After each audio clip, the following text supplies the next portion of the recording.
पुरस्कार प्रदान सोहळा 2024 मराठवाडा युवा मंच तर्फे प्रशासकीय पुरस्कार दिला जातोय श्री बालाजी पांढरे यांना। श्री बालाजी अंगदराव पांढरे हे वरिष्ठ पोलीस निरीक्षक आहेत। सध्या ठाणे शहर येथे सोशल मीडिया सेल येथे प्रभारी म्हणून कार्यरत आहेत।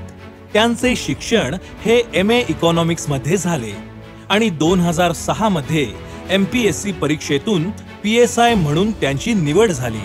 नागपूर, शिक्रपूर, पुणे ग्रामीण, भोसरी MIDC, वाकड, चतुर्शिंग, खंडणी विरोधी पथक प्रमुख पुणे शहर येथे त्यांनी काम केले आहे। यांना मराठवाडा युवा मंच तर्फे पुढील वाटचालीस खूप खूप शुभेच्छा।